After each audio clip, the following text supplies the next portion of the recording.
Right, welcome back after half term. So we're now going to look at our next year 13 topic, which is all about respiration. One of my favourites, this one. And we're going to start off by just kind of doing a little kind of introduction as to what respiration is, kind of bridge that gap between GCSE to A-level. And then we're going to focus on the first phase of respiration, which is called glycolysis, which is what this lesson title is, glycolysis. Okay? So to start with, what is respiration? What is it for? Well, respiration is the process by which respiratory substrates like glucose are oxidized to produce ATP, which is the energy currency molecule of all cells. We can't get energy directly from glucose very easily. It requires a lot of complex stages to get that energy out. So it's not an immediate energy source. So respiration is a sort of biochemical metabolic pathway in which we can actually extract the energy from molecules such as glucose to yield ATP. So respiration is all about releasing energy within our cells.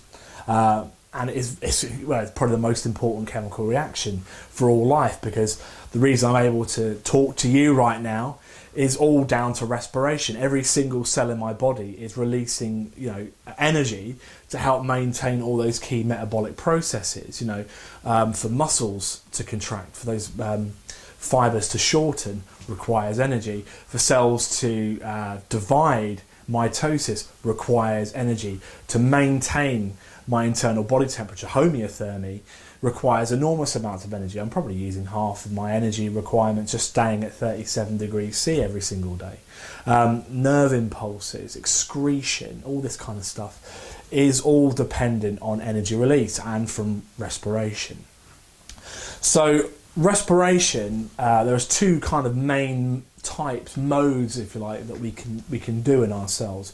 We can do respiration aerobically, so that's with oxygen, or we can do it anaerobically, which is without oxygen. Our cells would preferentially prefer to do aerobic respiration because glucose is completely broken down into carbon dioxide and water. Therefore, we are able to synthesize as much ATP as possible per single molecule of glucose. If our cells don't have sufficient oxygen, we are able to still respire without it, and therefore we would switch to anaerobic. Now this is okay in the sort of short interim period, but it does have some downsides. Well, first, it doesn't yield as much ATP, so therefore we're getting less energy out of each of our glucose molecules. And in the case of animals, it produces something called lactate. So you might have heard of it for GCSE as lactic acid. At A-level, we prefer to refer to it as lactate. And lactate is problematic because it will actually cause muscle fatigue and cramping because it will lower the pH, because it is acidic. It will lower the pH of our cells, which would cause denaturing of, say, muscle proteins and things like that. So we can't, humans and other animals, we can't tend to do anaerobic respiration for very long. Some organisms can, like certain bacteria and yeast, for example, can respire anaerobically for much longer, but their energy requirements are a lot lower. So that gives us a little bit of an idea as to what respiration is. Another thing we need to talk about briefly is about the concept of energy. So energy is a difficult one. It's a physics idea, isn't it? And it's all about work being done. Energy being transferred equals work done in joules. So the first thing to remember is, and I like to quote Optimus Prime here, and I'm going to do my Optimus Prime impression to hopefully help you remember it. But energy cannot be created nor destroyed, merely transferred. So in other words, I can't create it, I can't destroy it, I can only move it from one store to another. And never, ever, ever in the exam questions say that we're going to make or produce energy. You'll immediately get penalised and you'll lose the mark. So we can release energy, we can transfer energy, that's fine. You can say that we can make or produce ATP, that's okay, because we're making that molecule from ADP and phosphate, and we're just inputting the energy from glucose into it, basically. So let's actually start looking at kind of moving towards the A level, and in a minute I'm going to write up on the board the 4 key stages of aerobic respiration. So here's the overview of the kind of the stages, the 4 main stages of aerobic respiration. I'll say what they are, and then I'll talk about each of them individually in a little bit more detail. So we start off with this process called glycolysis, which is the main aim of this lesson. And glycolysis is a very ancient metabolic pathway. It's universal in all organisms, and it occurs in the cytoplasm of cells. So even things like bacteria can still do glycolysis, even though they haven't got more complex organelles like mitochondria. Glycolysis will then lead on to the link reaction, which takes place now within the matrix of our mitochondria. So this is only for eukaryotic, aerobic eukaryotes. So glycolysis leads on to the link reaction, which then goes on to the Krebs cycle, which is then followed by oxidative phosphorylation, which occurs within the inner mitochondrial membrane. Now, if we're going to do things anaerobically, so let's say within our cells with oxygen concentrations drop, maybe we're sprinting, we're not delivering enough oxygen, then glycolysis would actually then would link into fermentation instead. So this would basically stop happening in the presence of oxygen. This is the anaerobic path, here is the aerobic path. Okay, so I'll review that quickly one more time. Glycolysis goes on to the link reaction, followed by the Krebs, and then on to oxidative phosphorylation. So I want to talk a little bit more now about glycolysis as a process.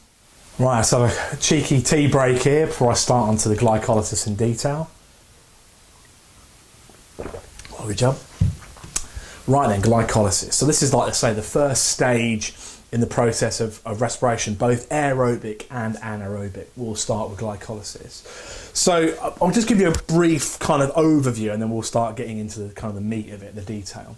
So effectively what we're doing is we're turning glucose into 2 molecules of pyruvate. So glucose has the formula of C6H12O6, so it's a 6-carbon compound, and each pyruvate is a 3-carbon compound. So we're not removing any carbon at this stage, we're just converting the glucose to the pyruvate.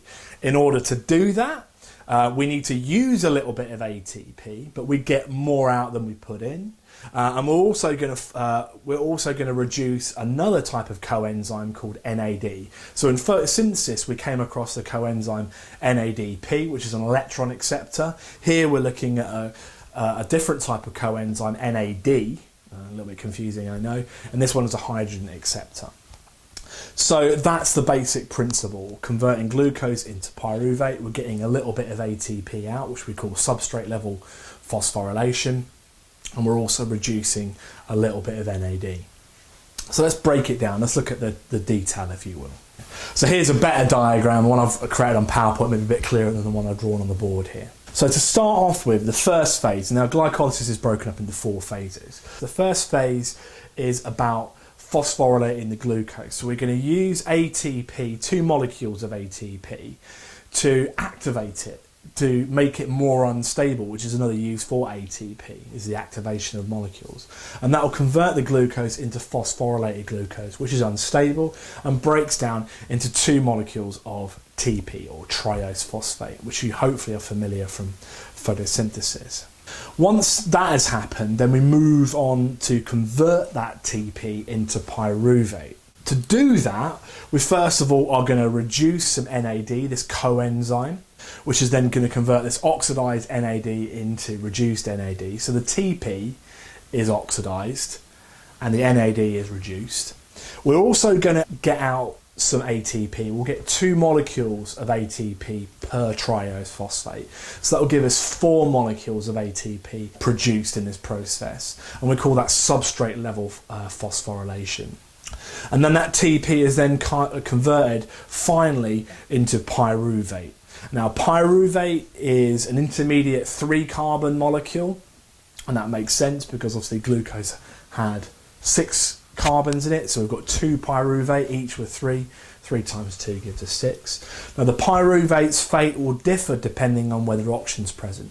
If oxygen's present, it will continue on to be completely broken down in the aerobic pathway, and it will actually be actively transported into the matrix of our mitochondria.